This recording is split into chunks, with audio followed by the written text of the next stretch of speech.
Good evening. It was great to be back in the schools this week, and I had a lot of good experiences starting out.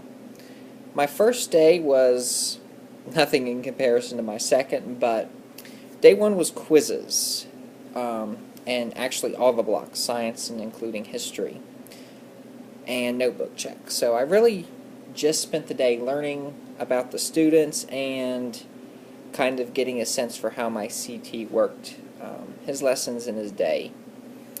My second day in the classroom was, however, a lot more fun for me. My CT was sick, so I got to do my own lesson, and I did incorporate some of his elements for the day into it as well. So, one of the first things we started out was with a jump starter. The students analyzed painting by Jacob Lawrence from the 1920s. They missed this on their quiz, so I specifically chose his art for the beginning of the lesson. They had to pull out several elements of the Great Migration piece and explain how it connected to the 1920s. They did an excellent job with it. Next, I continued with Jacob Lawrence in the lecture. The students analyzed 2 or 3, depending on the class and their ability level. They pulled out how the art connected to the 1920s and how it connected to changes in American society. The second part of my lecture was on music, so I played a little bit of Duke Ellington and Louis Armstrong for them. Went into jazz and some of its connections to African American culture. They really enjoyed listening to Duke Ellington. Lastly, I did a little brief segment on the radio and how it transformed American society. The second part was what my CT left for me to do. The students watched a brief little video about some inventions in the 1920s. So the overarching theme for the day in history was how the 1920s changed American society, and it was a really successful day. In science, I also got to play with science, which was a lot of fun for me. The students worked through some clouds and climate videos and notes.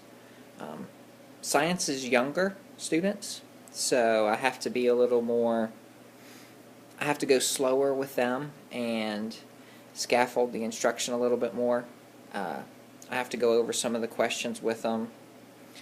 They're younger, so behavior is also an issue in the class, but overall, considering it was my second day in the classroom and they hardly knew me, it went really well.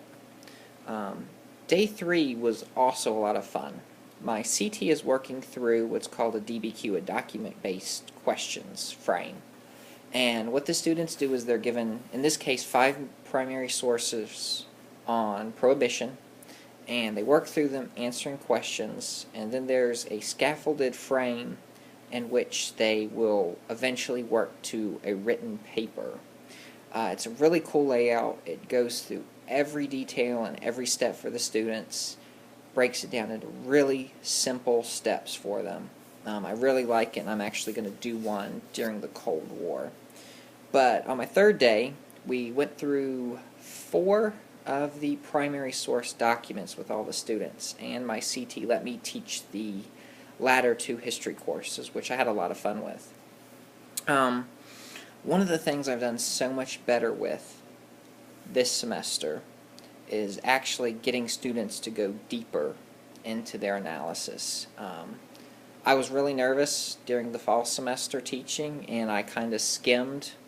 I didn't really push students to go deeper, but this DBQ really wants the students to go deeper in their analysis, so it was great practice for me, actually prompting my students, getting them to think deeper, to make connections with their work. Excellent frame, and it really got me practicing with how to get my students to pull out big ideas and link them back to what they know about the time period or any content in general.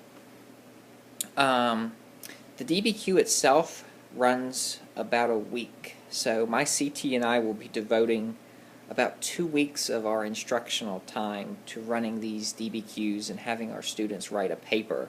It is a significant time investment, but considering the payoff of the students getting to work with primary and secondary sources, getting to move step by step through a paper writing process, thesis development, outline, how to write paragraphs, how to write introduction, supporting elements, and conclusion, I think it's actually well worth the time that we're going to spend on them this semester.